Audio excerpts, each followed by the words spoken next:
Oremos. Bendito Padre Celestial, te amamos, te glorificamos, santificamos tu nombre, Señor del cielo y la tierra, creador de todas las cosas. Y Señor, estamos muy agradecidos por ser tus hijos, tú nuestro Padre. Y así, Señor, en esta noche te pedimos tu dirección para que este estudio sea real en nuestras vidas, para que lo recibamos, para que seamos mejores hijos tuyos, porque tú eres un gran Padre y nosotros debemos crecer conforme a tu Hijo Jesucristo. Dirígenos en esta noche, bendice a nuestros hermanos, bendice a Pipe en esta dirección de este estudio. Así dirígele con tu Santo Espíritu para que todos unidos podamos estar pues receptivos a esta palabra que es tan importante, este libro que es tan profético y pues nos ayuda a entender lo que nos espera ya en el cielo. Gracias, Señor. Te pedimos una bendición especial para los hermanos que hayan estado enfermos, como el hermano Fernando, Hanna, su hija, su nieta. Y Señor, te pedimos que tú seas con ellos y que tengan un pronto restablecimiento. Todo esto te lo pedimos en el nombre de Cristo. Amén. Amén. Amén. Amén. Amén, amén. Muchas gracias. Bueno, entonces vamos a empezar ahora sí. Ahí todos pueden ver la presentación, ¿cierto? Voy a apagar, Sí. voy a apagar la cámara para que mi linda cara no los distraiga. Entonces, bueno, pues vamos a empezar. Entonces, vamos a empezar como siempre con el repaso de la semana pasada, el capítulo 20. En el capítulo 20 venía un ángel que tenía unas cadenas. Él usaba esas cadenas para atar al dragón, que pues obviamente es Satanás, y ese dragón atado era enviado al abismo. Después el cielo se abría. En ese trono habían dos libros, ahí son los que ven allá arriba en el de la izquierda. Y también pues está el juicio a cada persona ahí enfrente del trono celestial. Y habíamos hablado de que pues que en el capítulo 12 habíamos visto que Satanás expulsaba del cielo y eso estaba conectado con el principio de la tribulación, y en este capítulo Satanás es atado y esto se conecta ya con la venida de Cristo final, ¿cierto? Y el abismo donde habitaban esos demonios pues se convierte en la prisión de Satanás antes de ser lanzado al lago. Y pues una de las cosas que le habíamos dicho era el abismo no es el mismo lago de fuego, son dos cosas diferentes, ¿cierto? Habíamos hablado de los 1000 años, el milenio, que en ese capítulo es en el único sitio que se habla de un reinado de Cristo por 1000 años. Entonces algunos interpretan ese milenio como la primera parte de la eternidad, cuando como el orden de este universo que estamos ahorita ya pasó y es diferente en ese momento, y otros lo ven como un periodo en esta tierra, un periodo físico de exactamente 1000 años o muy largo, donde Cristo está físicamente en la tierra con unas personas, con las personas de ese momento, ¿cierto? Hemos hablado de las tres interpretaciones, que la primera era el amilenialismo, que sugería que el milenio representa la etapa actual, o sea, hoy en día es el milenio, donde la iglesia es el reino de Cristo en la tierra, ¿cierto? Que la iglesia espera el retorno de Cristo y en ese momento cuando llegue Cristo pues van a resucitar los muertos y van a ser juzgados, y después de esto Cristo venía a reinar sobre el cielo, ¿cierto? Sobre la perfección. Y entonces en esa interpretación los 1000 años lo que representan es la eternidad, que eso es, cuando vimos lo de los números habíamos visto que 1000 representa como algo perfecto o algo eterno o algo así, o mucho, ¿no? Muy grande. Después también vimos la interpretación premilenialista. En esa interpretación, Cristo vuelve después de los 7 años de tribulación. Cristo cuando vuelve, también Satanás al mismo tiempo es atado y enviado al abismo, ¿cierto? Y después en esta interpretación viene un periodo en que todos los santos regresan con Cristo a la tierra, todos los que estaban con Cristo en el cielo, y Él reina en una tierra física por 1000 años. En esta misma interpretación dice que es un periodo de paz, ¿cierto? Y con el tiempo la tierra es repoblada, o sea que después de todo ese sufrimiento y todos esos muertos que hay, pues hay como se repobla la tierra, ¿cierto? Y al final de ese periodo, entonces Satanás es liberado y ahí es cuando sería la batalla final donde Satanás es destruido y lo envían al lago de fuego. Y finalmente después de eso, pues vendría el juicio. Y después de eso, pues como siempre, Jesús y todos los que se salvan van al cielo para siempre. Y después la tercera interpretación era el postmilenialismo. En esa interpretación, pues todos los humanos en algún punto van a aceptar la salvación de Cristo y se hacen parte de la iglesia, o por lo menos todos los humanos escuchan de Cristo y tienen la oportunidad de salvarse, ¿cierto? Y eso resulta en un largo periodo de paz mundial, que es lo que ellos llaman el milenio, y ese periodo termina simplemente con la venida de Cristo. Y después, en ese mismo momento, ahí está la resurrección de todos los muertos y pues van al trono, al juicio, al frente del trono de Dios y se establece el cielo nuevo, la tierra nueva, el cielo. Entonces habíamos hablado también de los tronos y es muy tico. Habíamos hablado que la interpretación de los tronos, que son los santos del Antiguo y el Nuevo Testamento y los santos de la tribulación, o sea, que todos los que se salvaron son también los que juzgan, y eso lo dice Jesús en algún momento. La destrucción final de Satanás entonces es que Babilonia, la bestia, el falso profeta ya los habían destruido en los capítulos que hemos visto antes de este 19 y en este capítulo 20 que estamos repasando es cuando se destruye finalmente a Satanás, ¿cierto? En el lago de fuego. Y también habíamos hablado que ahí se habla del juicio final en ese capítulo 20. Dice que cada persona de cada etapa de la tierra pues va a ser llevada a ese tribunal y ahí es donde está el libro ese de... Hemos hablado que había dos libros, ¿cierto? Había un libro de la vida, que era como una lista donde estaban todos los que se salvaban y otro libro que tenía, separado de ese libro, que tenía lo que cada persona había hecho. Y entonces, basado en esos actos, se juzgaba a cada persona. Entonces, ese es como el resumen de lo que habíamos visto la vez pasada, como para que nos acordemos en lo que íbamos. Y ahora vamos a leer el capítulo 21 y 22. Vamos a hacer la clase 21 y 22 porque la verdad 21 solamente era muy cortico, entonces no alcanzaba para hacer una clase completa y realmente el 21 y el 22 como que digamos que hablan de lo mismo. Entonces vamos a empezar leyendo. Apocalipsis 21 dice, vi un cielo nuevo y una tierra nueva, porque el primer cielo y la primera tierra pasaron y el mar ya no existía más. Y yo, Juan, vi la santa ciudad, la nueva Jerusalén, descender del cielo de Dios, dispuesta como una esposa ataviada para su marido. Y oí una gran voz del cielo que decía, He aquí el tabernáculo de Dios con los hombres, y él morará con ellos, y ellos serán su pueblo, y Dios mismo estará con ellos como su Dios. Enjugará Dios toda lágrima de los ojos de ellos, y ya no habrá muerte, ni habrá más llanto, ni clamor, ni dolor, porque las primeras cosas pasaron. Y el que estaba sentado en el trono dijo, He aquí, yo hago nuevas todas las cosas. Y me dijo, escribe porque estas palabras son fieles y verdaderas. Y me dijo, hecho está, yo soy el alfa y la omega, el principio y el fin. Al que tuviere sed, yo le daré gratuitamente de la fuente del agua de vida. El que venciere heredará todas las cosas y yo seré su Dios y él será mi hijo. Pero los cobardes e incrédulos, los abominables y homicidas, los fornicarios y hechiceros, los idólatras y todos los mentirosos tendrán su parte en el lago que arde con fuego y azufre, que es la muerte segunda. Vino entonces a mí uno de los 7 ángeles que tenía las 7 copas llenas de las 7 plagas postreras y habló conmigo diciendo, ven acá, yo te mostraré la desposada, la esposa del Cordero. Y me llevó en el espíritu a un monte grande y alto, y me mostró la gran ciudad santa de Jerusalén, que descendía del cielo de Dios, teniendo la gloria de Dios, y su fulgor era semejante al de una piedra preciosísima, como piedra de jaspe, diáfana como el cristal.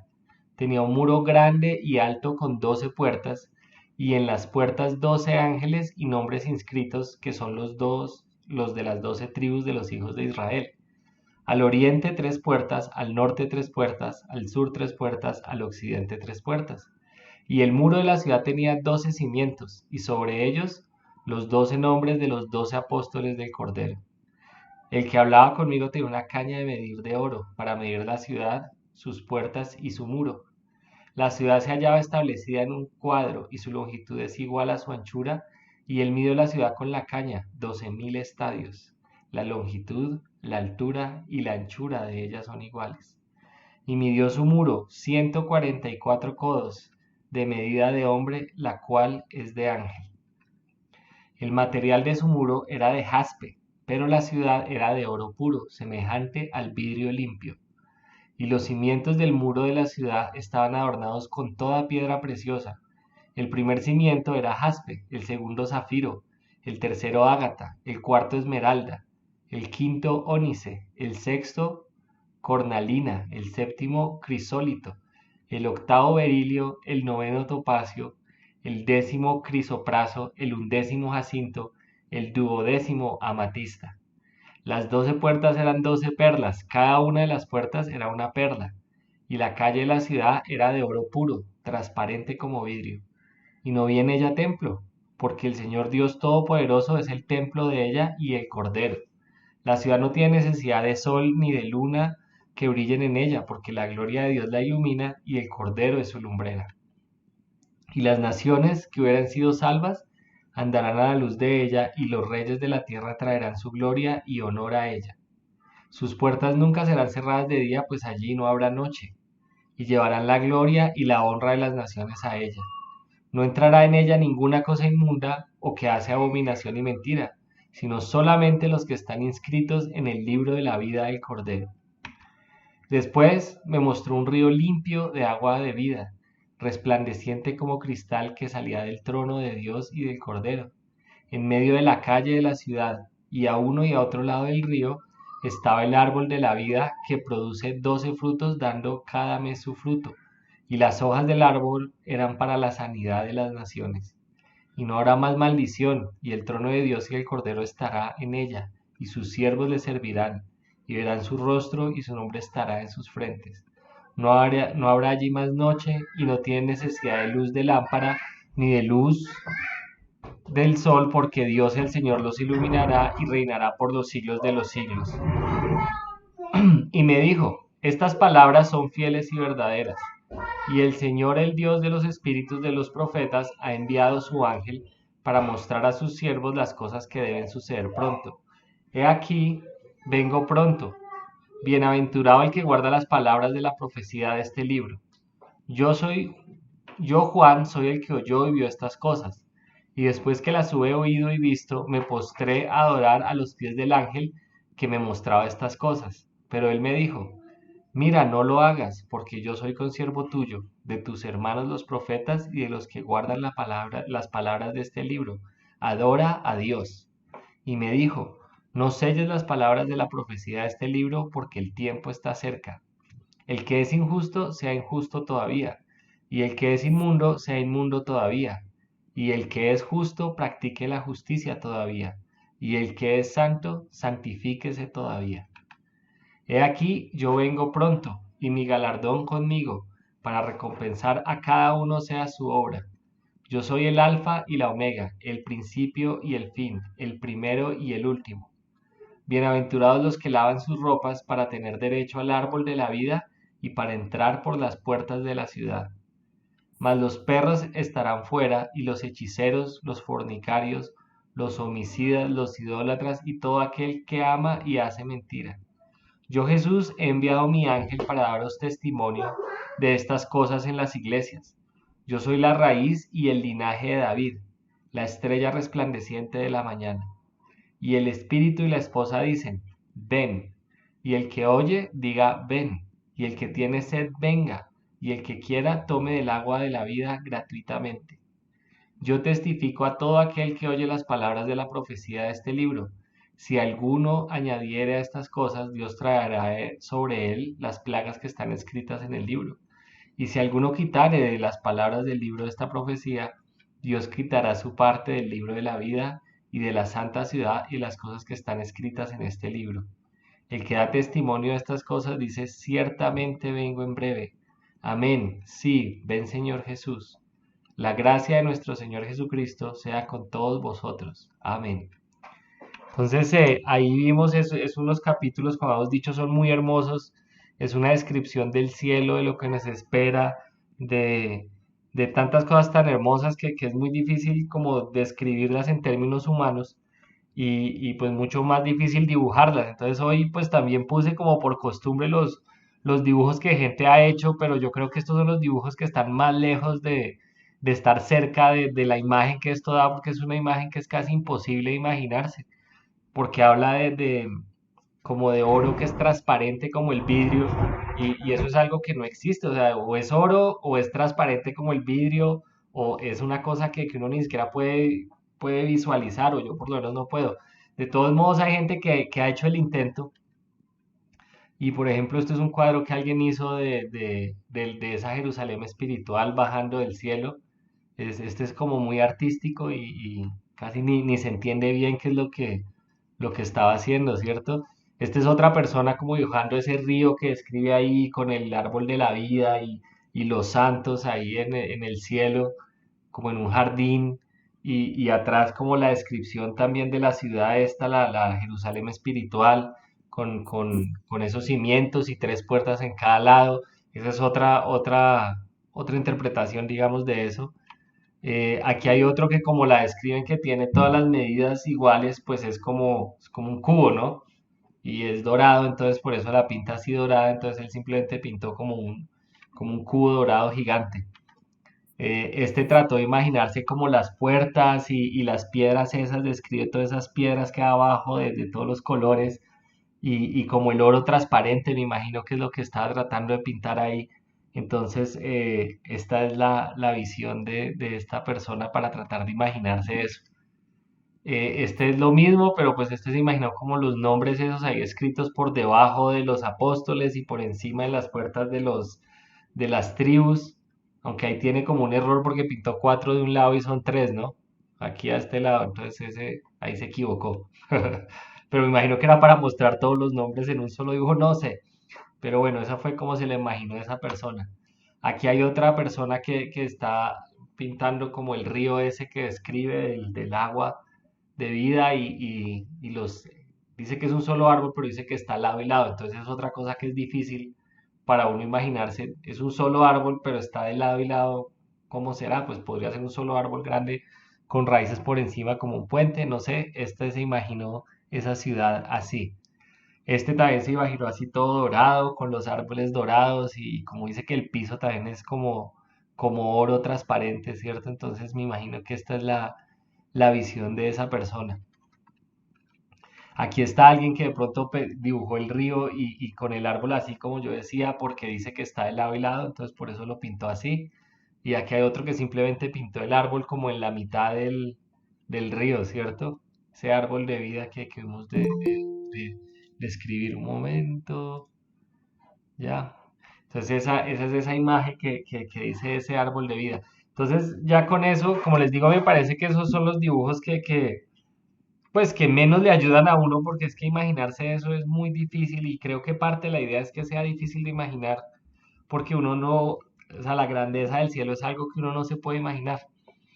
Pero como les había dicho al final de la clase pasada, que estudiaran Génesis era porque íbamos a ver esta tablita, porque podemos ver que hay un paralelo entre Génesis, que es el primer libro, y Apocalipsis, que es el último, ¿cierto? Y de lo que se habla en uno, como que vuelve y se habla, o sea, lo que en el principio ocurrió, de pronto en el Apocalipsis dice, y esto que estaba allá terminó así.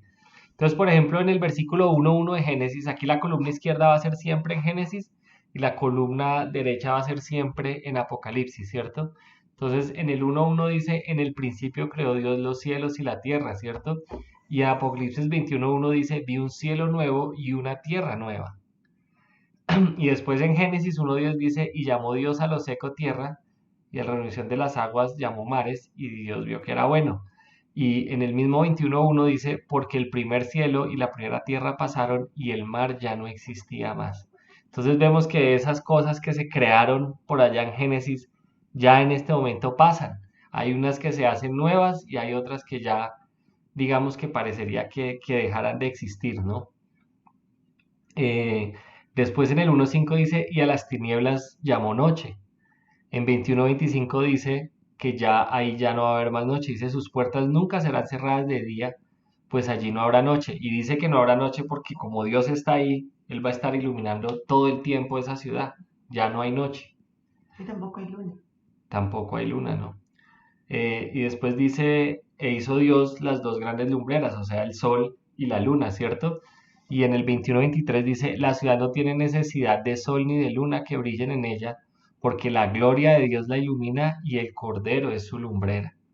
Entonces también vemos algo que fue creado en Génesis, sol y luna, ya no existe, ya no es necesario cuando estemos en esa ciudad, en esa Jerusalén espiritual, porque la luz va a venir directamente de Dios y de Jesucristo, ¿cierto?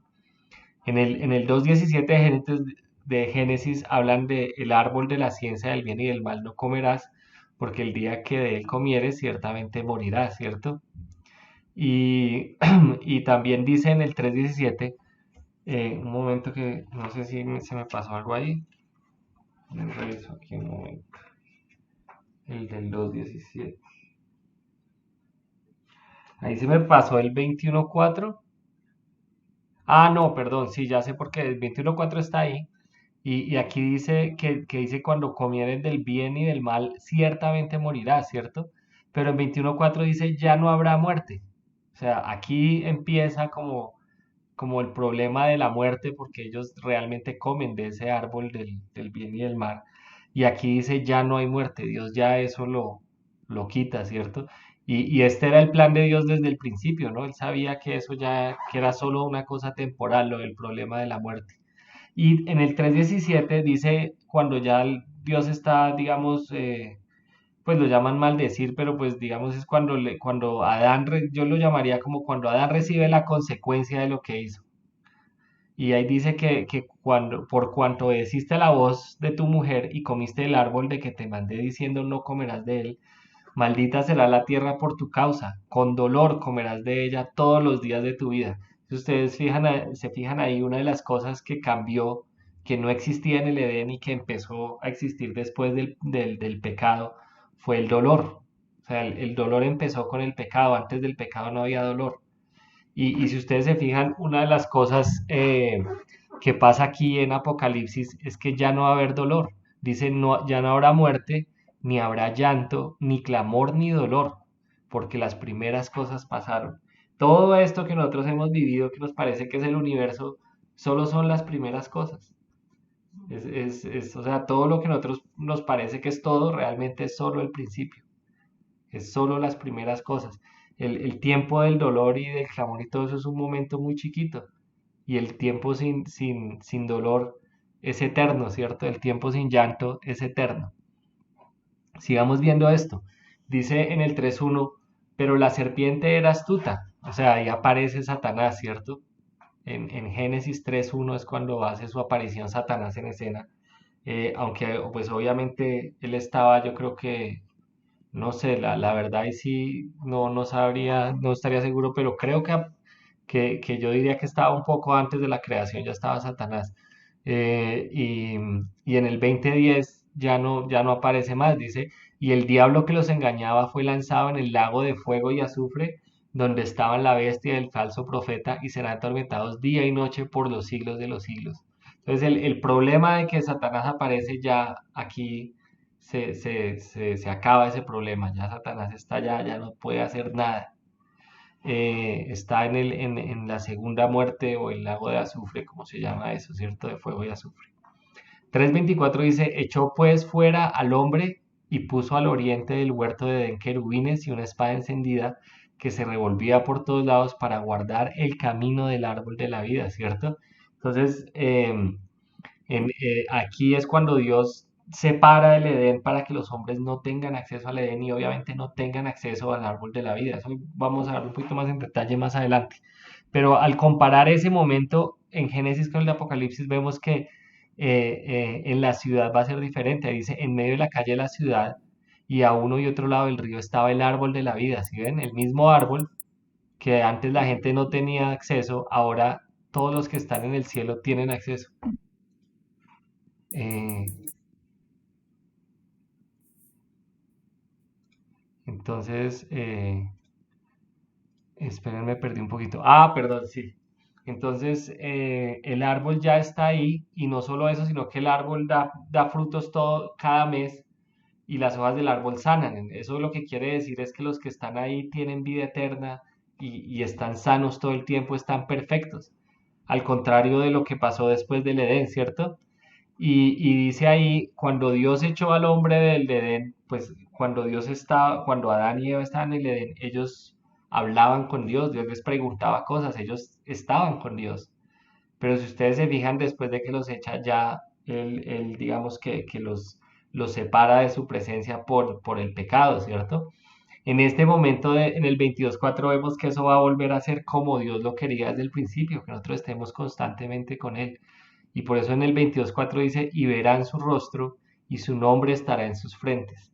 Entonces ahí vemos que lo que pasó en Edén ya fue solucionado. En el 2:10 dice, y salía de Edén un río para regar el huerto y de allí se repartía en 4 brazos. El Edén también tenía un río, ¿cierto? Y si ustedes se fijan en Apocalipsis vemos que la ciudad santa va a ser igual. Dice, después me mostró un río limpio de agua de vida, resplandeciente como cristal, que salía del trono de Dios y del Cordero.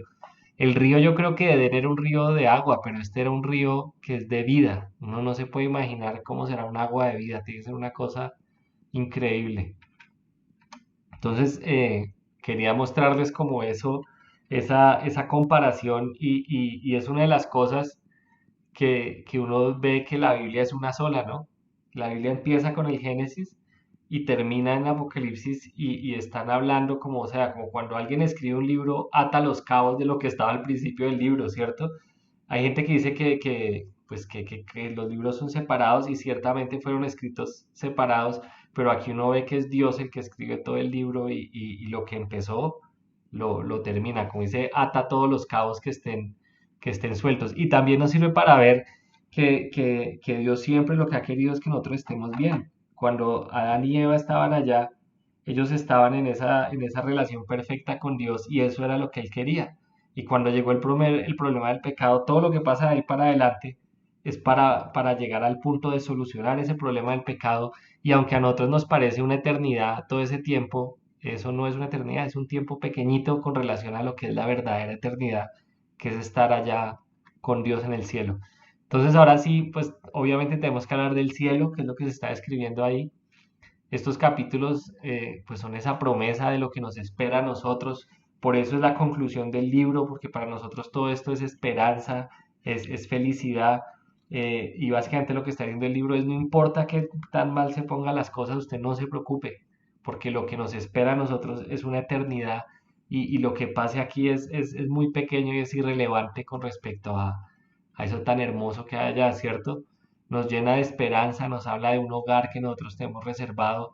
Es simplemente todo esto que hemos leído y todas esas partes como que a veces uno ni entiende qué es lo que está leyendo y que le puede, como hemos hablado por ahí al principio, que a veces hay gente lo lee y le causa susto.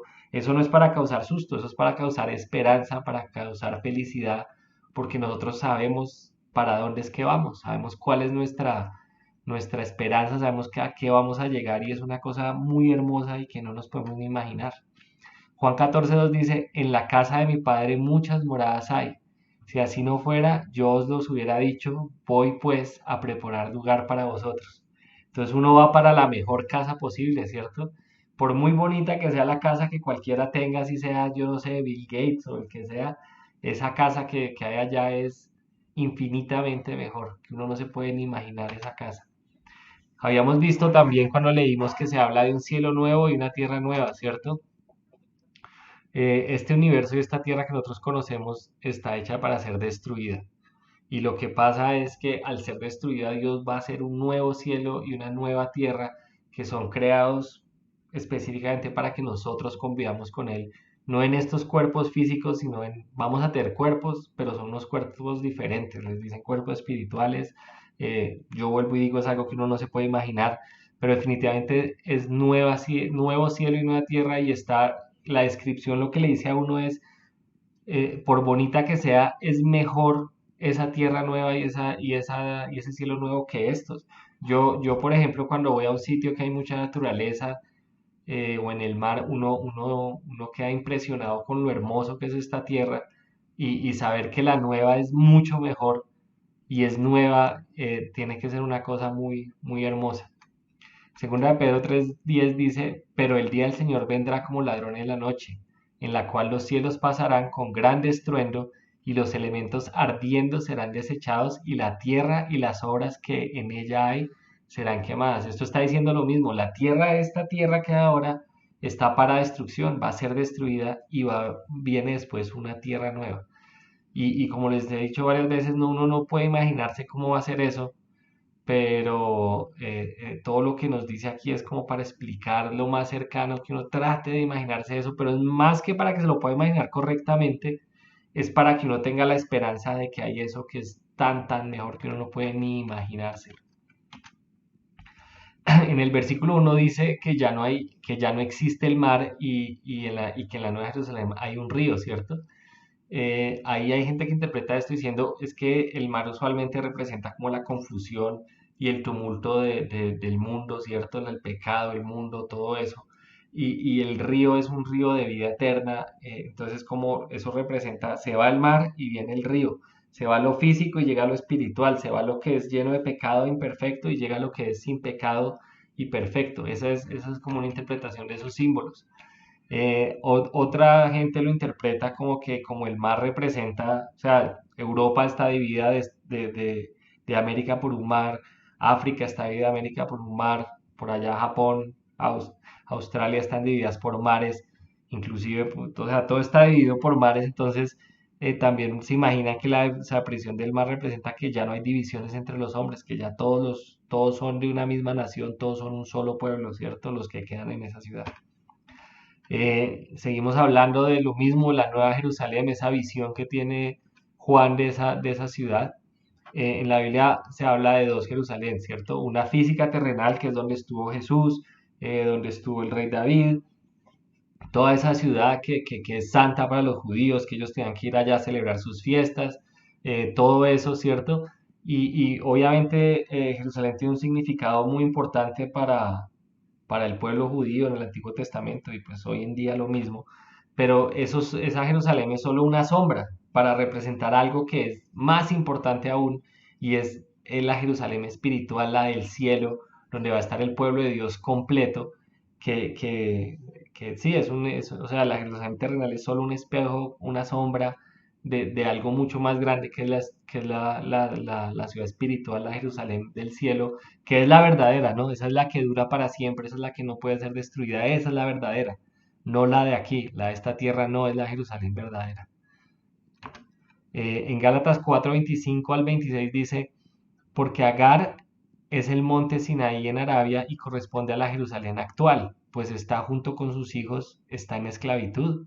Mas la Jerusalén de arriba, la cual es madre de todos nosotros, es libre. Entonces ahí básicamente está diciendo lo que yo estaba diciendo. La Jerusalén de aquí no es la Jerusalén verdadera. Todos los salmos esos que hablan y que cantan a Jerusalén realmente no es para las piedras que hay aquí, es para la Jerusalén de arriba. En Hebreos 12:22 dice, sino que os habéis acercado al monte de Sión, a la ciudad del Dios vivo, Jerusalén la celestial, a la compañía de muchos millares de ángeles. La misma idea, la Jerusalén de aquí no es la que vale, donde están los ángeles, la que es el verdadero monte de Sión, la verdadera ciudad de Dios, es esa Jerusalén celestial.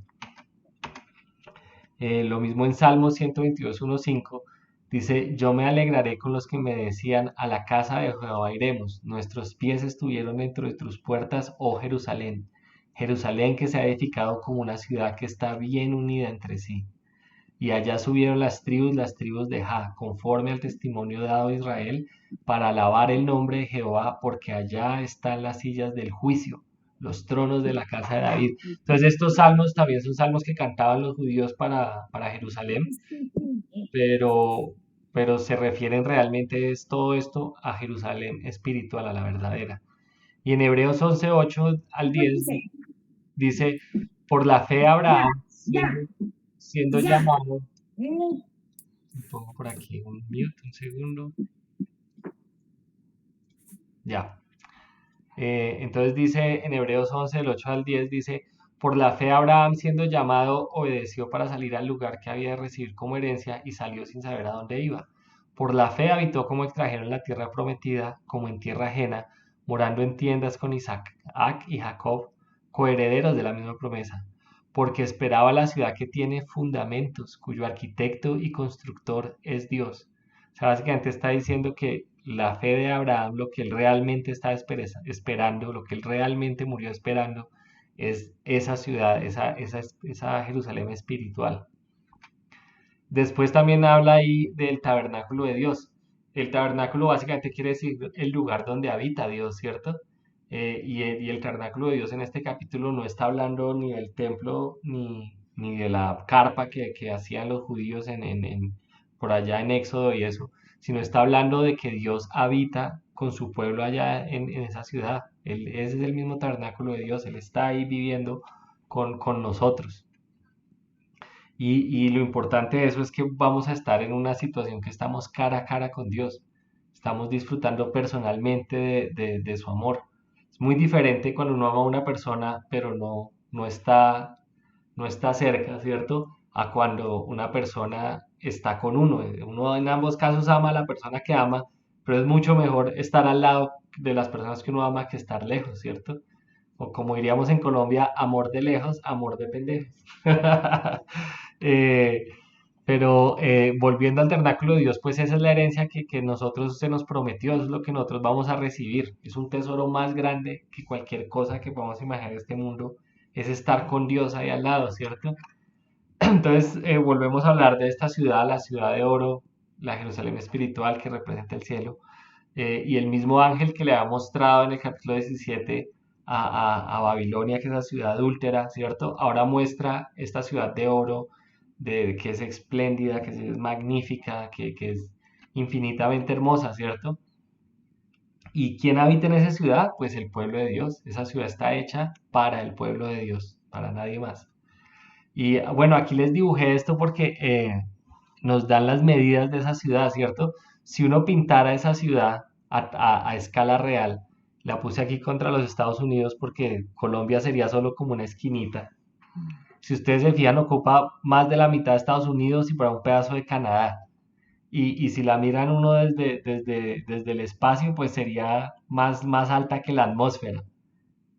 Es gigante, es una cosa que, aunque realmente esos tamaños ahorita vemos más adelante, pero pues me pareció interesante que alguien dijo, venga, ¿cómo sería eso con respecto a los tamaños que uno conoce? Y es gigante.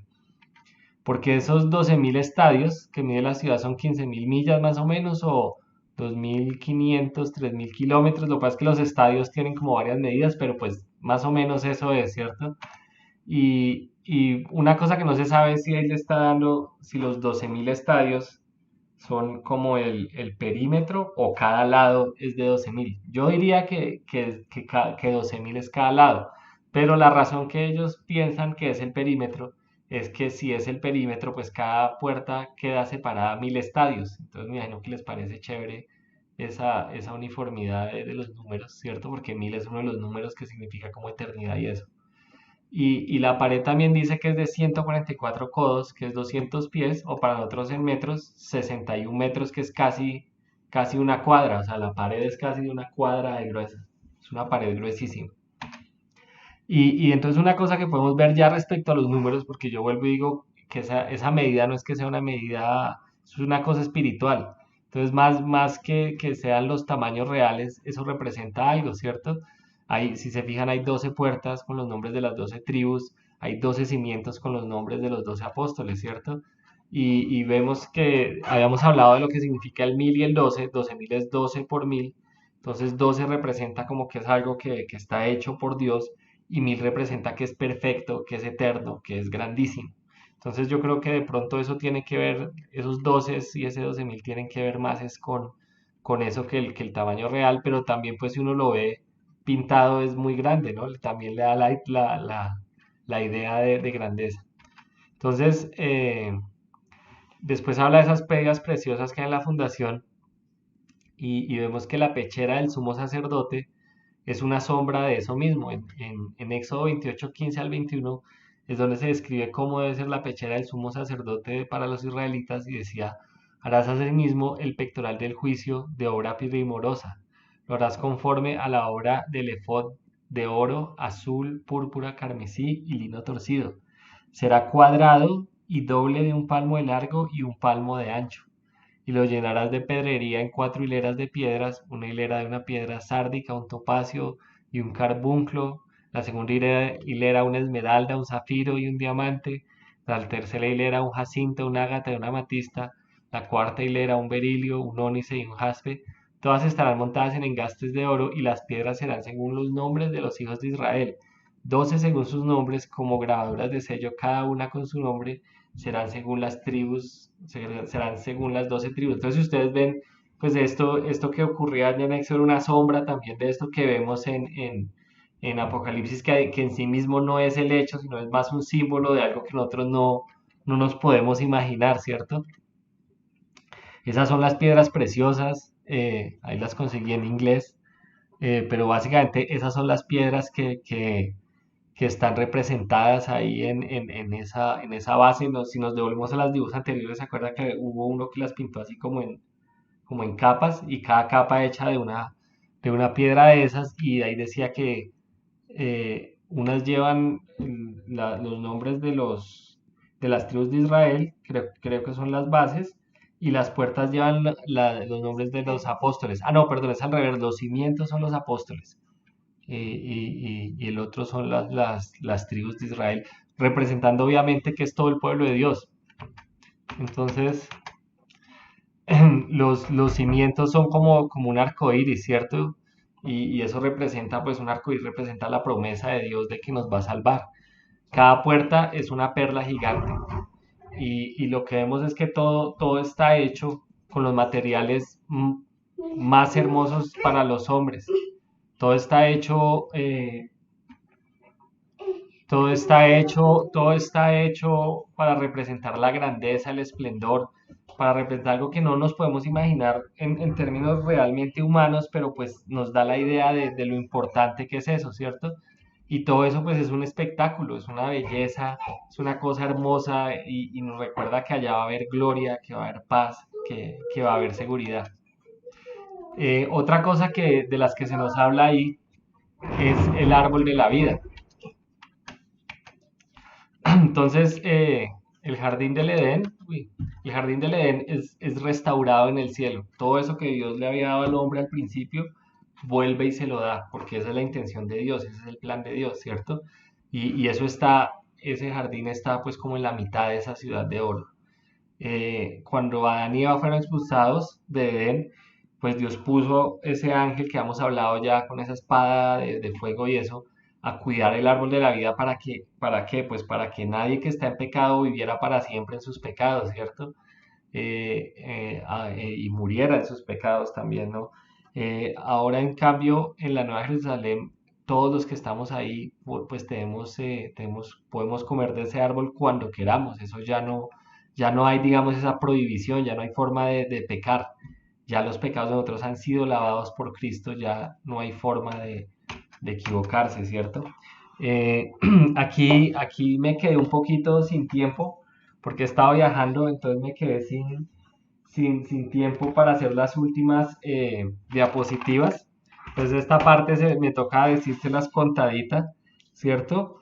Pero hay una importancia muy grande en este libro, pues porque al final una cosa que se nos dice es que esta es la palabra de Dios, ¿cierto? Una de las cosas que dice ahí es que son benditos los que guardan y aplican las palabras que hay ahí, ¿cierto? En el 22:3. Y también dice que no cierre las palabras de esa profecía.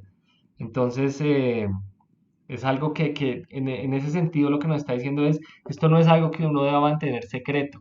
A veces hay gente que quiere mantener el Apocalipsis secreto como si fuera algo pues casi prohibido, ¿cierto? Pero lo que dice ahí es no, eso hay que estudiarlo, eso hay que enseñarlo, es algo importante que nosotros tenemos que no solo aprender nosotros, sino enseñarle a las otras personas, para que sepan que hay cosas duras, que van a pasar cosas duras, pero que si usted está del lado correcto, solo lo que va a recibir es bendiciones, ¿cierto? Por eso es que dice como, deje al que continúe haciendo lo malo, déjelo que siga haciendo lo malo, ¿cierto? En ese sentido, como de decir, a veces nosotros nos preocupamos de, oiga, en este mundo hay tanta injusticia y qué va a pasar con esa gente, por qué el que hace el bien no le va bien y al que es injusto le va bien. Como por decir, no sé, alguien que mata y engaña y le está yendo súper bien en la vida, y en cambio al que sigue a Dios, de pronto tiene problemas graves en su vida y sufrimiento. Aquí lo que está diciendo es, deje que las cosas de este mundo sigan así, deje que no se preocupe que porque a los malos les esté yendo bien, usted siga haciendo lo correcto. Dice, el que sea santo, santifíquese más, ¿cierto? Lo que nos está diciendo es, usted no pierda su fe, no importa lo que vea a su alrededor, usted tiene una victoria final y ellos tienen un castigo final. El pago, la recompensa de la santidad es ese lugar santísimo que es esa ciudad espiritual, ¿cierto? Y hay que ver que hay una separación, ¿cierto? Hay una separación claramente entre los que se salvan y los que no se salvan. Y en estos capítulos ya solo estamos viendo los que se salvan. Ya ahí están todos los que se salvaron, están ya todos bien, ya no hay sufrimiento, ya no hay dolor. Ese es el destino que nosotros queremos y nos tenemos que preocupar es por eso. No tanto porque nosotros a veces queremos que la justicia sea ya, que la justicia sea ya, y Dios no quiere ese tipo de justicia que nosotros queremos. Él no quiere castigar, sino Él quiere que todos los que puedan se salven. Él quiere que todos se salven, ¿cierto? Eh, y entonces dice, al final Él dice el mismo Jesús, yo soy el alfa y el omega, yo soy la estrella que está en el cielo, ¿cierto? La estrella de la mañana. Le está diciendo toda esta profecía, todo lo que ha pasado en este mundo, todo eso que nosotros vemos como la historia y nos parece tan gigante, todo eso es una cosita muy chiquita y todo esto apunta simplemente a Jesús, a que Él nos salvó, a que vamos a estar con Él. No hay nada más importante que eso. Entonces, lo más importante obviamente está al final, pero antes de decir eso, que es como lo más importante, es también decir que hay ahí hay una advertencia, ¿no? Que nosotros también tenemos que tener en cuenta, y es que dice, nadie puede alterar la palabra de Dios, ¿cierto? Nadie puede alterar la palabra, cambiar la palabra o, o- o limitarse a lo que dice la palabra. La palabra es completa y para todos, ¿cierto? Y entonces uno no puede tratar ninguna parte de Dios con levedad. Toda la palabra de Dios es importante, desde que dice en el principio hasta este amén que leímos hoy. Todo eso es y se debe conservar tal como es y enseñar tal y como es. Es una advertencia porque dice, al que no haga esto, solo le esperan cosas malas, le esperan esas plagas y le esperan básicamente cosas terribles. Y yo no sé cómo hay gente que leyendo la Biblia a veces no enseñan o enseñan cosas que están por fuera de la Biblia. Es una cosa que tiene una advertencia muy grave. Pero entonces ya para terminar, ¿qué es lo que dice ahí al final? Dice Jesús, yo vuelvo pronto, sí, yo vuelvo pronto, ¿cierto? Y termina con ese amén. Eso lo que está diciendo es, esta es la esperanza de nosotros, no nos apuremos, no nos preocupemos, Él ya viene, Él va a venir, nos va a enjugar toda lágrima, todo lo que nosotros suframos, eso ya no va a haber más sufrimiento, solo felicidad. Y entonces hemos leído todo este libro para esa conclusión, para saber que a nosotros lo que nos espera es felicidad, no lágrimas, un hogar hermoso, una tierra nueva, un cielo nuevo, una ciudad que ni siquiera podemos describir en palabras humanas.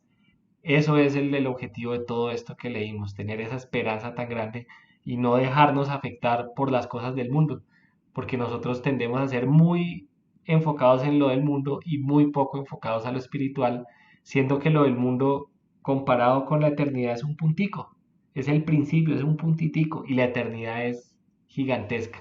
Entonces, pues bueno, con eso ahora sí terminamos el estudio justo a las 7 para los que tenemos que ir a dormir niños a las 7. Y bueno, hermanos, no sé, algún comentario, alguna cosa que quieran preguntar o cualquier cosa.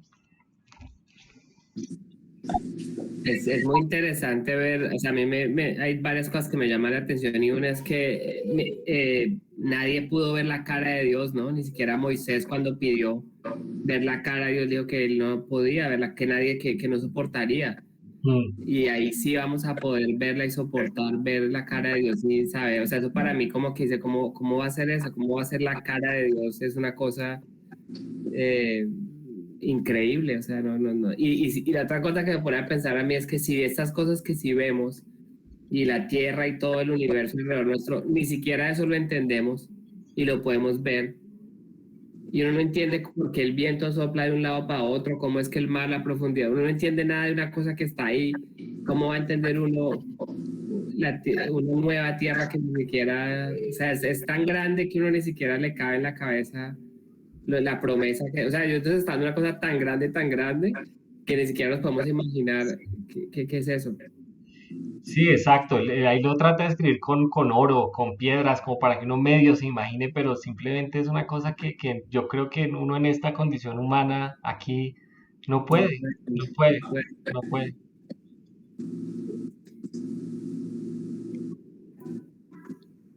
Bueno, Pipe, José, sí, gracias por este estudio. Ha estado muy bueno, muy atrevido usted ahí meterse un lenguaje muy profundo.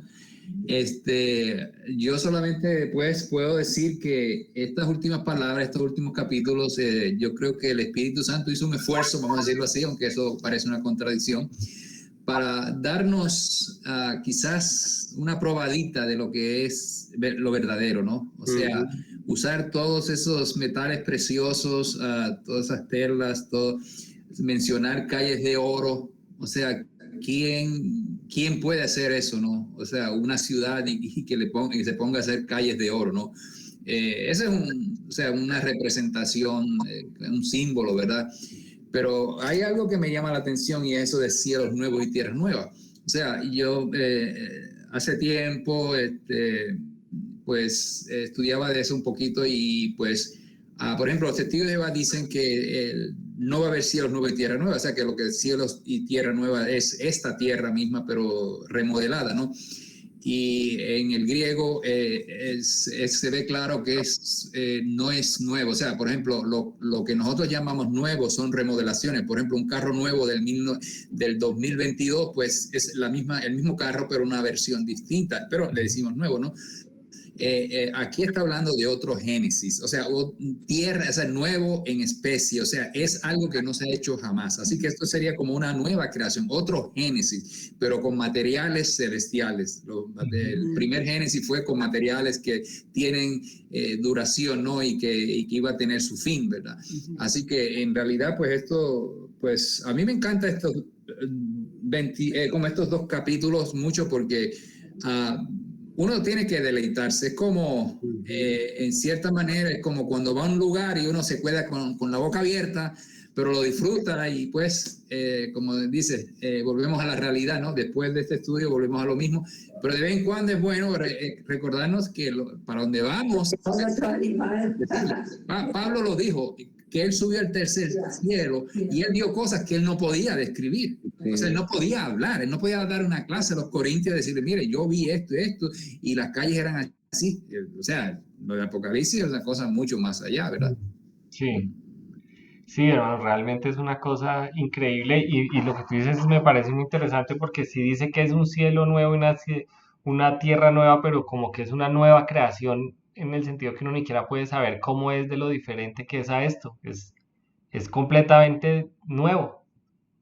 Es como pasar sí, es diferente y es nuevo. Eso sí es muy interesante. Es muy, muy interesante. Gracias, hermano José.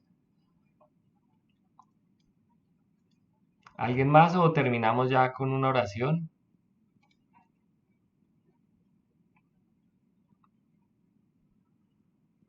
Andrew, de pronto. Sí, claro que sí. Gracias. Vamos a orar.